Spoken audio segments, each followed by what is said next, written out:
তাহাজ্জুদের নামাজ পড়লে দুনিয়াতেই 4টি মর্যাদা বৃদ্ধি পাবে। আমরা সকলেই মর্যাদা সম্পন্ন মানুষ হতে চাই এবং আমাদেরকে আল্লাহ তাআলা সম্মান দিবেন এমন কিছু কাজ আমরা করতে চাই। যদি আপনি তাহাজ্জুদের সালাতে দাঁড়াতে পারেন, এই সময়টা হচ্ছে সবচেয়ে গুরুত্বপূর্ণ সময়। এই সময়টা আল্লাহ তাআলা প্রথম আসমানে চলে আসেন। আল্লাহ তাআলা সহিহ বুখারীর ভিতরে নবীজি সাল্লাল্লাহু আলাইহি সাল্লামের মাধ্যমে জানিয়ে দিয়েছেন, নবীজি সাল্লাল্লাহু আলাইহি সাল্লাম বলে দিয়েছেন, এই সময় আল্লাহ তাআলা প্রথম আসমানে চলে এসে বান্দাদেরকে ডাকতে থাকে, বান্দা কার কি লাগবে আমি আল্লাহর কাছে চাও। মুয়াজ্জিন 5 বলা ডাকে, হাইয়া আলাস সালাহ, হাইয়া আলাল ফালাহ, কাম টু দ্য সাকসেস, সফলতার দিকে আসো, কল্যাণের দিকে আসো। কিন্তু একটা সময় আল্লাহ তাআলা নিজে বান্দাদেরকে ডাকতে থাকেন, সেটা হচ্ছে তাহাজ্জুদের সময়। এই সময় যখন সকল মানুষগুলো ঘুমিয়ে যাবে, পাখিগুলো ঘুমিয়ে যায়, প্রাণীগুলো ঘুমিয়ে যায়, তখন যদি আপনি উঠে নামাজে দাঁড়াতে পারেন, আল্লাহ তাআলার জন্য ইবাদত করতে পারেন, তাহলে কিন্তু আল্লাহ তাআলা আপনার সম্মান বৃদ্ধি করে দিবেন। এক নাম্বার হচ্ছে, যে ব্যক্তি তাহাজ্জুদের নামাজ বেশি বেশি পড়বে, সব সময় তাহাজ্জুদের নামাজ পড়বে, মিস করবে না, আল্লাহ পাক রব্বুল আলামিন মানুষ এবং ফেরেশতাদের কাছে তার সম্মানটাকে বাড়িয়ে দিবে। যখন কোনো ব্যক্তি আল্লাহকে স্যাটিসফাই করার জন্য কাজ করে, আল্লাহকে সন্তুষ্ট করার জন্য কাজ করে, তখন আল্লাহ তাআলা ওই বান্দাকে ভালোবাসা শুরু করে। সুবহানাল্লাহ বিহামদি। আল্লাহ তাআলা তখন ফেরেশতাদেরকে ডাক দিয়ে বলে, জিবরাইল আলাইহিস সালাম হচ্ছেন ফেরেশতাদের সর্দার, জিবরাইল আলাইহিস সালামকে ডাক দিয়ে বলে, ও জিবরাইল, অমুক বান্দা, অমুকের ছেলে অমুক, আমি তাকে ভালোবাসি, সে আমাকে ভালোবাসে, জিবরাইল তুমিও তাকে ভালোবাসা শুরু করে দাও। জিবরাইল আলাইহিস সালাম সকল ফেরেশতাদেরকে ডাক দিয়ে বলেন, আসমানের ফেরেশতাদেরকে, ও আসমানের ফেরেশতারা শুনে রাখো, আল্লাহ তাআলা অমুক বান্দাকে ভালোবাসেন, আমি জিবরাইলও ভালোবাসি, তোমরাও ওই বান্দাকে ভালোবাসা শুরু করে দাও।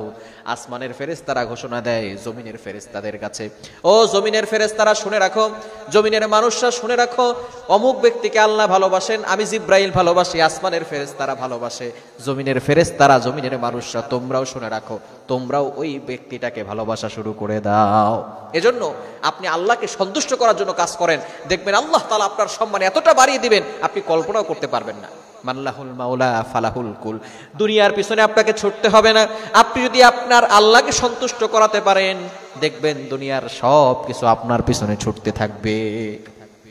এজন্য আল্লাহকে সন্তুষ্ট করার জন্য, আপনার সম্মান বৃদ্ধি করার জন্য এক নাম্বার হচ্ছে আল্লাহ তাআলা তাহাজ্জুদ নামাজের আপনাকে যে সম্মান দেবে সেটা হচ্ছে মানুষ, ফেরেশতারা আপনাকে ভালোবাসবে। দ্বিতীয় নাম্বার হচ্ছে আপনি আল্লাহর নৈকট্য অর্জন করতে পারবেন, এবং যদি কোনো ব্যক্তি আল্লাহর নৈকট্য অর্জন করতে পারে তাহলে তার আর কোনো কিছু দরকার হয় না। কারণ আল্লাহ তাআলা যদি বলে আমি তোমার জন্য যথেষ্ট, আমি তোমার জন্য এনাফ, দুনিয়ার ভিতরে আর কিচ্ছু লাগবে না, আল্লাহ তাআলা আপনার দুনিয়া এবং আখিরাত উভয় জগতে সবকিছুর ব্যবস্থা করে দিবেন, সকল বিপদ আপদ থেকে আল্লাহ প্রটেক্ট করবেন, হেফাজত করবেন।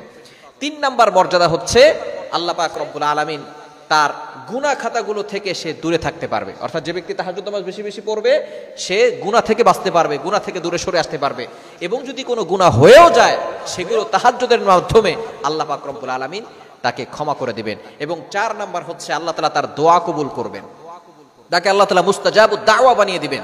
মুস্তাজাবুদ দাওয়া মানে হচ্ছে যে ব্যক্তি আল্লাহ তাআলাকে স্যাটিসফাই করার জন্য, আল্লাহ তাআলাকে সন্তুষ্ট করার জন্য কাজ করে, এবং সেই ব্যক্তি যেই দোয়া করে সেই দোয়াটাই আল্লাহ তাআলা কবুল করে নেন, অ্যাকসেপ্ট করে নেন। এরকম মুস্তাজাবুদ দাওয়া কিন্তু আমাদের সমাজে অনেক আছে, যারা আল্লাহ তাআলাকে সন্তুষ্ট করার জন্য কাজ করে। এরকম মানুষ যদি না থাকতো তাহলে কিন্তু দুনিয়ায় থাকতো না। এজন্য আল্লাহ তাআলা তাদের দোয়াগুলো কবুল করবেন। আর দোয়া কবুলের অন্যতম সময় হচ্ছে তাহাজ্জুদের সময়। এজন্য আসুন আমরা এই তাহাজ্জুদের সময় আল্লাহর জন্য, আল্লাহকে স্যাটিসফাই করার জন্য নামাজে দাঁড়াই, আল্লাহ জিকির করি, কোরআন তেলাওয়াত করি, আল্লাহকে সন্তুষ্ট করার জন্য সামনে অগ্রসর হয়ে যাই। আল্লাহ তাআলা আমাদের সকলকে এই তাহাজ্জুদ নামাজ বেশি বেশি পড়ার তৌফিক দান করুন।